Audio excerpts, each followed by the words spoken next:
네, 훈련병 사망 사건을 두고 전 육군 훈련소장의 이 소신 발언이 화제입니다. 고성균 전 육군 훈련소장은 이번 사건을 두고 이 규정 위반과 안일한 태도를 지적했는데요. 김세희 대표님, 이 부분에 대해서 알고 계실까요? 정말 좀 마음 아픈 일이 아닐 수 없는데 사실 대한민국의 모든 국민들은 국방의 의무, 사실 그 대한민국의 그쵸. 4대 의무 중에 하나가 이제 국방의 의무인데 네. 사실 어떻게 보면 이게 징집이 돼서 군대를 가는 그런 군인들이 정말 꽃다운 나이, 22살의 청년이 이렇게 안타까운 네. 목숨을 잃었다는 게 너무 마음이 아픈데 이때가 특히 더 마음이 아픈 게 네. 고작 9일째였답니다. 9일째. 열흘도 안 됐어요. 훈련소 간지 9일밖에 안 됐는데 네. 이 지금 저기 사진에 나오시는 고성균 전 육군 훈련소장 분께서 네. 정말 이 여성 그 중대장, 여군 네. 중대장 그 분이 정말 이 훈련 규정에도 없는 네. 과도한 군기 훈련을 시켰다. 심지어 내무반에서 좀 떠든 거가 네. 그게 무슨 군기 훈련 대상이냐. 네. 내무반에서 떠들 수도 없냐. 사실 저도 이제 군대 생활 했습니다만 네. 내무반 가면 다들 애들 시커멓고 막 머리 삭발하고 그냥 얼굴만 봐도 웃겨요. 네. 예, 그리고 다들 이제 고생을 했기 때문에 막 뭐 서로 이제 신세한탄도 하고 이러는데 그쵸. 그걸 가지고 6명을 나가서 완전 군장 그게 엄청 무겁거든요. 한 20kg가 넘습니다. 거기다 네. 총을 들고 이렇기 때문에 그거를 원래 이 훈련소장님께서도 말씀하시는 게 군의 규정상, 육군 규정상 이렇게 무겁게 들었기 때문에 네. 그냥 단순히 구보만 할 수 있다.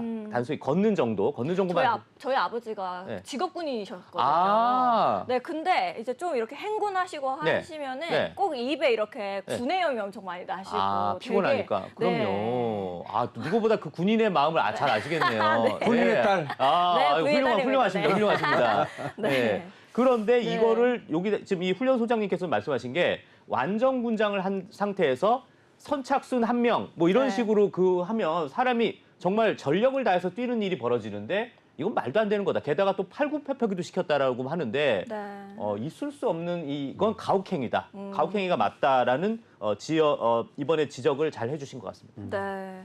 강신호 변호사님은 네, 좀 뭐 어떻게 너무 생각하실까요? 설명을 잘해주셨으니까 어쨌든 이게 규정 위반이라는 네. 거죠. 네. 그러니까 지금 얘기한 대로 완전 군장을 하면 그거 완전 군장을 한 채로 팔굽혀펴기하고 네. 네. 또 뭐 선착순 선착순하고 달리기. 이거는 이제 가혹행위고 네. 그 선착순이라는 것이 그냥 뛰어도 힘들어요. 그쵸. 완전 아무것도 안 군장 해도. 없이. 예. 아, 네. 그래서 요새 뭐 참 군대에서 이런저런 사고가 일어나서 안타까운데 네. 이것도 정말 그 규정을 위반해 가면서까지 이렇게 또 신병들인데 네. 이런 것들은 좀 군대 보내는 우리 그럼요. 부모님들 네. 생각하면 네. 굉장히 안타까운 사건이고 여기에 대한 확실한 조사나 네. 이후 어떤 그 처벌이나 이런 것들이 있어야 될 겁니다. 그러면은 이제 법적으로 네. 이제 들어가게 된다라고 네. 하면은 어떤 글쎄요, 뭐 네. 이거를 뭐 살인죄냐 이렇게 이제 얘기하는 사람들이 있는데 네. 뭐 살인은 이제 그 고의가 있어야 되거든요. 네. 그러니까 확실히 죽이려는 의사가 있어야 네. 되는데 확실히 죽이려는 의사는 없다 하더라도 죽어도 좋다. 그런 정도의 고의가 있으면 그걸 미필적 고의라고 해요. 네. 그게 미필적 고의예요. 근데 설마 뭐 중대장이 쟤 죽어도 좋다 그래가지고 그렇게 시킨 건 아닐 네, 거라고 그렇죠. 보는 거죠. 그래서 살인죄는 어렵고요. 네. 업무상 과실치상죄라는 게 있어요. 이제 과실로 네. 주의가 부족해서 네. 그렇게 이제 너무 지나치게 군기를 잡다가 사고가 났다. 네. 이런다면 그 이제 업무상 과실치상죄가 될 수 있고 군형법상에는 이제 가혹행위죄라고 있어요. 네. 그래서 이제 그런 것들로 처벌받을 가능성이 있습니다. 네, 이번에 이 훈련병 사망 사건의 가해자인 중대장은 지금은 개인 연가를 내고 고향에서 머물고 있는 것으로 알려졌습니다. 이 부분 알고 계실까요? 이게 좀 많이 화가 나는 게 사실 그 어떠한 범죄가 있으면 휴가를 사용하지 못하고 거기서 대기하고 너가 처벌할지 말지. 심지어 제가 MBC 기자 할 때 네. 사표를 내도 우리가 널 징계할지 말지를 판단해야 되니까 사표 네. 수리를 안 낼 정도로 이거는 굉장히 이런 그 사표 수리 아니면 휴가 신청 이런 거를 굉장히 철저한데 이건 심지어 네. 훈련병이 죽음에 그러니까요. 이른 사건입니다. 그런데 어떻게 휴가 신청을 냈다고 갔다 심지어 이 기사에 이렇게 써 있어요. 네. 연가 신청을 금지할 수 없기 때문에 어쩔 수 없이 연가 신청을 받아들일 수밖에 없었다. 이런 말도 안 되는 말이 네. 어디 있습니까? 사실 지금 사람이 죽었는데 이건 철저한 수사를 해야지. 지금 여기서 군인을 그래 너 휴가 신청했으니까 잘 쉬고 와. 이거는 정말 네. 저는 납득하기 어려운 일이다. 마침 또 우리 앵커님께서도 아버님께서 군인이셨으니까 이 마음을 더 아실 겁니다. 사실 이거는 상식적인 상황이 아니다라고 네, 생각합니다. 아버지 생각을 해보면은 때는 네. 늘 집에 되게 네. 이제 잘 못 오시고 그렇죠. 부대 안에 계셨거든요. 계속 긴장 상태가 있죠. 네네. 네. 그런데 이렇게 이게 군법이 이렇게 돼 있어서 그런 글쎄 건가요? 이제 뭐 그 네. 연가를 냈다는 거죠. 네. 한 건데 그건 이런 게 있는 것 같아요. 지금 그 중대장, 여성 네. 중대장이죠. 네. 여성 부관을 하나 붙여가지고 이제 아마 고향에 내려가는데 좀 따라 붙였는가 봐요. 네. 네. 근데 제가 이제 보니까 저 중대장이 엄청난 충격을 먹었대요. 그래가지고 혹시 저 중대장도 네. 극단적인, 또 어떤 네. 그럴까봐 지금 조금 그 말미를 두는 것 같아요. 네. 어차피 수사도 받아야 되고 네. 어차피 또 뭐 징계도 당해야 되고 그건 절차가 남아 있습니다. 네. 하지만 일시적으로 그 큰 충격을 받다 보니까 그런 게 하는 게 아닌가라는 생각은 있는데 네. 그런데 어쨌든 지금 얘기한 것대로 그렇다고 해서 꼭 귀향이 아닌 다른 방법, 그렇죠, 그 그렇죠. 부대 내에서의 네. 그것도 가능한데 어쨌든 귀향을 시키는 거에 대해서는 좀 잘못된 게 아니냐 이런 비판도 있습니다. 그렇죠. 지금 제가 네. 잠깐 말 끊어 죄송한데 네. 지금 보니까 유튜브로도 네. 우리 시청자분 중에 하비의 뜰님께서 네. 유비아 앵커님 역시 애국자 집안이셨네요. 라고 이렇게 또 아이고, 그러셔서 네, 제가 이제 읽어드렸습니다. 네. 네. 감사합니다. 네. 그 노래 있잖아요. 네. 아서라 말하라 너는 군인의 딸이다, 군인의 네. 아들이다. 그 노래 아시죠? 어, 네. 네, 그거 얘기하는 거예요. 네, 정말 훌륭한 집안. 아이고, 네. 갑자기 무채칭찬으로. 네. 아니 아까 보니까 저희가 이게 길 줄 알았는데 사실 네. 생각보다 앞으로 훅훅 지나가니까 네. 약간 천천히 말씀해 주세요라는 말을 네, 말씀도 조금 빠르셔가지고. 네, 제가 약간 항상 마음이 급해가지고 네. 말을 천천히 하도록 하겠습니다. 그렇죠. 네, 알겠습니다. 네. 뭐 일단은 이 해당 사건과 관련해서 수사 대상에 오른 중대장에 대해서는 미필적 고의에 의한 살인죄로 처벌해달라는 말씀해 주셨던 대로 고발장이 제출되기도 했습니다. 그러면은 이게 이제 고발장이 제출이 되고 난 이후에 어떤 식으로 이제 예, 어떤 이거는 뭐 처리가 되나요? 고발장이 제출이 네. 되든 안 되든 수사가 이루어질 건데요. 네. 수사는 두 개가 있습니다. 고발하고 고소해가지고 그 다음부터 수사가 되는 게 있고 인지 수사를 해가지고 그 고발 고소 없이도 수사하는 게 있고 네. 이거는 뭐 당연히 고발 고소가 없다 하더라도 수사를 하는 거 아닙니까? 네. 근데 최대집 전 의협 회장이 이제 살인죄로 고발했다는데 살인죄는 뭐 사실 아까 말씀드린 네. 대로 쉽진 않은데요. 다만 그 분노를 좀 얘기하는 네. 것 같아요. 그리고 자기가 이제 의사니까 네. 이 중대장도 이 얼마든지 지금 그 신병의 상태 네. 뭐 이런 거에 대해서 충분히 알 수 있는 그런 어떤 의학적 어떤 소견 같은 것도 있었을 텐데 네. ROTC를 했다고 그래요. 네. 이 중대장이. 그러니까 네. ROTC를 하면 그런 걸 좀 배우는가 봐요. 네. 네, 생체의 어떤 그 리듬이라든가 뭐 이런 것들에 대해서. 근데 그런 차원에서 아마 최대집 의협 전 의협 회장이 네. 고발을 고발을 한 것 같은데 저거는 뭐 하나의 어떤 그 분노의 표시라고 보면 될 것 같습니다. 네. 근데 최대집이 왜 분노하는지는 잘 모르겠습니다. 그냥 이제 화가 많이 예, 나 뭐 있는 개인적인 거죠? 화인가 네. 봐요. 네. 뭐 아니면 저 네. 관중 네, 지금 또 네. 근데 지금 아까 사실 방송 전에도 우리 네. 저 강시혁 변호사님께서 말씀 잘하신 게 우리 자유대한 호국단의 뭐 오상종 단장님이나 이런 분이 좀 했으면 또 네. 그림이 좋지 않았나 싶은데 저는 이런 생각도 있어요. 사실은 이게 네.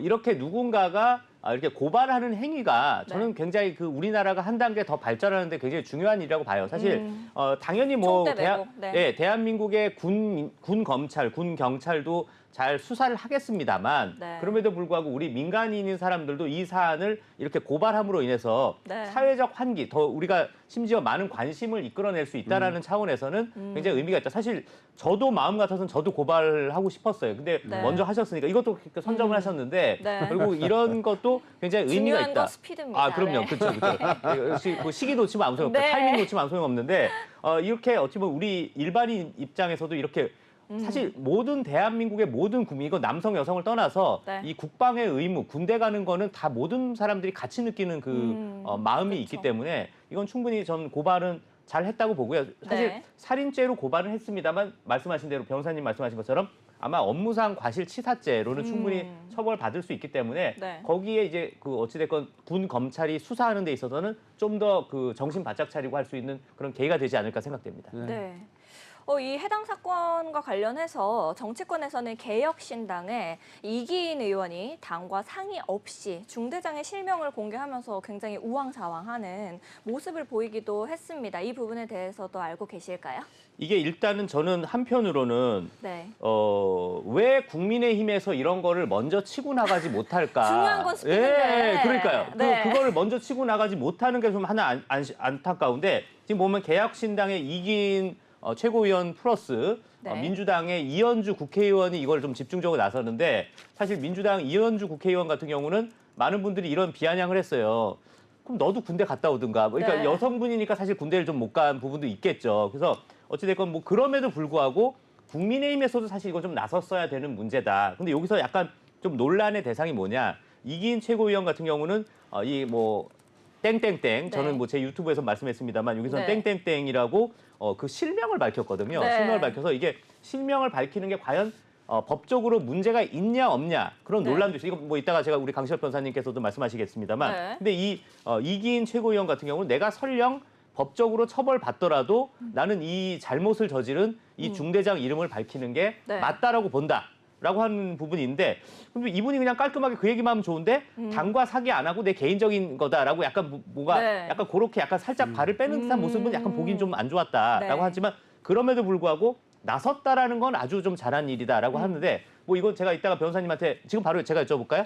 네. 이건 어떻게 뭐 법적인 처벌 어떻게 뭐 될 수가 있나요? 원래 이제 어떻습니까? 범죄가 있으면은 신상 공개를 공적으로 하는 거, 그거는 이제 경찰청의 신상 공개 위원회 네. 이거를 거쳐서 해요. 여기서 이제 근데 이거는 뭐 그거 상관없이 네. 뭐 언론에서 한다든가 내지는 또 지금 뭐 당에서 한다든가 이런 거 아닙니까? 네. 그래서 경찰청에서 하는 그런 어떤 신상 공개 위원회 공적인 그거하고는 다른 건데 네. 이렇게 이제 공개를 하는 것이 가지는 어떤 국민의 알 권리를 충족한다는 점도 있고 네. 또 반대로 얘기하면 이렇게 일방적으로 공개를 해도 되느냐 네. 또 이런 어떤 이 아무리 중대장이 잘못했다고 하지만 이 중대장이 지나치게 사회적 어떤 비판을 받으면서 범죄 이상의 자기 잘못한 거 이상의 어떤 공격을 받는 거 아니냐 또 네. 그런 측면도 있습니다. 네. 그래서 이거는 사실은 뭐 딱 이렇게 일도양단적으로 말하기는 어렵습니다. 다만 이 사건이 너무나 지금 충격적이기 때문에 네. 그리고 군대에 보낸 어떤 부모님들의 지금 마음이라든가 국가적으로도 또 그 군대에 대한 어떤 그 병사 관리 이런 네. 것들이 구멍이란 거 아닙니까? 그런 차원에서 공적으로 이렇게 어떤 공개를 한다면 네. 그것도 뭐 충분히 의미가 있다라고 생각을 하는 거죠. 네, 그러면은 방금 전에 이렇게 말씀해 주신 대로 또 김세희 대표님께서 어제 방송에서 이 유튜브 방송에서 중대장 관련해서 SNS 뭐 공개를 좀 하셨다라고 예. 들었는데 어떤 부분에 대해서 좀 이게 아무래도 하셨나요? 그 보니까 이제 대한민국은 이제 사실 본인들이 다 전체 공개를 하는 바람에 네. 지금 저 부분도 이제 본인이 이제 페이스북에 전체 공개를 했던 내용들입니다. 그래서 본인이 그 약간의 어떤 여성분과 네. 뭐 우리 애인이지 뭐 이런 취지의 말도 있고 그러면서 약간 여성과 여성이 약간 뭐 물론 뭐 농담일 수도 있습니다. 농담일 수도 있는데 네. 뭐 어장 관리하는 거냐 뭐 이런 식으로 하면서 약간 뭐 여자와 여자가 사귀는 듯한 그런 뉘앙스의 글들도 이게 전체 네. 공개로 있었습니다. 전체 공개로 있었고 그리고 이제 약간 그 숏컷의 네. 약간 남성적인 그런 복장 그리고 사진도 보면 약간 쩍벌하고 다리를 네. 쫙 벌려서 아이고, 찍은 네. 사진도 있는데 약간 남성성을 좀 보여주는 맞네요, 약간 네. 오. 네, 보면 네. 굉장히 좀 남성적인 그런 모습이 있긴 한데 지금 저 사진도 저렇죠. 네네. 저런 모습이 있어서 이분이 약간의 그 요새 말하는 그 뭐 약간 그 페미니스트 중에 좀 네. 약간 센 페미니스트 그래서 약간 남성을 약간 좀 혐오하는 위치에 있는 굉장히 조심스러운 게 느껴지십니다. 네네네네네. 그래서 이래서 사실 그러한 남성에 대한 약간 분노, 남성에 대한 제가 손을 이러고 있네요. 아이고. 남성에 대한 분노, 네. 남성에 대한 혐오 이런 것 네. 때문에 좀 더 이 병사들한테 네. 좀 가혹행위를 한 거 아니냐라는 의혹까지 일고 있거든요. 사실 이런 거는 어떤 차원에서는 약간 국민의 알 권리 차원에서는 네. 이 사람이 누군가에 대해서 좀 얘기하는 것도 필요하지 않나는 생각이 들어요. 맞습니다. 지금 만약 그런 것이 들어있다면 사실은 네. 군대는 그냥 군대지 남성 여성이 아니잖아요. 그렇죠, 그렇죠. 그런데 거기에 남성 여성을 집어넣게 되면 이건 골치 아파집니다. 네. 정말로. 그래서 혹시라도 지금 저 중대장 저분이 남성에 대한 어떤 그런 다른 생각 네. 그런 걸 가지고 또 혐오라든가 뭐 페미니즘이라고 하는 그래서 그것들이 네. 가혹행위로 이어졌다면 이것은 정말 간단한 얘기는 아니죠.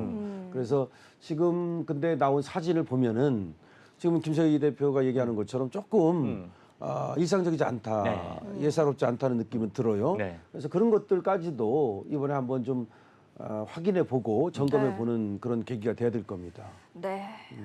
그러니까 지금 얘기가 왜 도대체 그렇게까지 심하게 네. 어떤 그 그 군기를 그러니까요. 잡은 거냐에 그러니까요. 대해서 뭐 떠들었다는 거 가지고 설명이 잘 안 되거든요. 네. 근데 지금 군대 당국에서는 그 원인에 대해서는 지금까지 정확히 밝히고 있지는 않아요. 네. 그래서 그것이 저렇게 저 중대장이 가진 어떤 남성에 대한 그런 어떤 혐오 이런 것들이 작동했다면 네. 이거는 또 다른 어떤 군대의 그 앞으로 관리에 대해서 네. 하나의 우리한테 시사점을 주는 거죠. 네. 알겠습니다. 사실 이런 네. 게 저는 뭐 여기서 좀 시간이 좀 남아서 좀 잠깐 네, 말씀드리면 사실 저도 이제 군대 이제 저는 이제 공군으로 이제 훈련소 네. 그 병을 할 때 네. 군기교육대를 사실 훈련소에서 군기교육대 갈 일이 잘 없거든요. 사실 이제 군기교육대를 갈 거면 사실 이제 내무반을 간 다음에 네. 뭐 누구의 눈을 속여서 어떠한 범죄를 저지른다든지 어떤 뭐 그렇죠. 잘못 저지를 때 하지. 훈련소에 있는 사람들은 말 그대로 정말 훈련을 하고 정말 아이들입니다. 애기들입니다. 미안한 네. 얘기지만 22살도 애기예요, 애기. 네, 사실 뭐 너무 애기죠. 애기들이죠. 네. 애기들이 좀 떠들었다고 그걸 군기 교육을 한다? 사실 저도 군기 교육까지는 아닙니다만 저도 네. 훈련소에서 한번 실수를 해서 한번 되게 혼난 적이 있어요. 제가 이제 아침 그 뭐라 그러죠? 벌써 까먹었네. 아침 점호. 점호 때 너무 그 화장실이 급해가지고 이걸 제가 갔다가는 정말 대형 사고가 날 것 같아서 네. 제가 그 참으셨어요? 점호를 네. 포기하고 네. 화장실을 갔어요. 근데 그때 우리 그 분대장 친구가 네. 야 너 어떻게 할 거야 해서 나 아프다고 해라고 네. 얘기했는데 그걸 하필 그 조교가 들었어요. 조교가 들어서 내가 일을 보려는 사람을 문을 열고 날 네. 멱살 잡고 나와서 네. 그 전체 인원 보는 앞에서 팔굽혀펴기를 한 100개를 시켰는데 그 정도는 있을 수 있지만 네. 완전 군장을 하고 뭐 이거는 약간 감정이 섞였다. 보통 이제 그렇게 완전 군장을 하고 뺑뺑이를 네. 도는 거는 네. 군기 교육대 갔을 때, 그쵸. 영창 그렇죠. 갔을 때 소위 그러니까요. 15일 영창 이런 게 네. 있거든요. 네. 근데 이거는 그런 상태는 아니었던 것 같은데 조금 하여튼 신병에 대한 규정 위반도 아까도 얘기했지만 네. 특히 규정 위반이 있었다는 것이 상당히 이거는 큰 거예요. 네. 그러니까 지금 아까 그 전 훈련소장 얘기하잖아요. 그런 건 네. 규정 위반이라고. 그러니까 완전 군장을 하고 팔굽혀펴기 이런 거 안 된다는 거죠. 네. 네. 두 분이랑 이야기를 나눠보면서 정리해 봤습니다. 다음 이슈로 바로 넘어가 볼게요.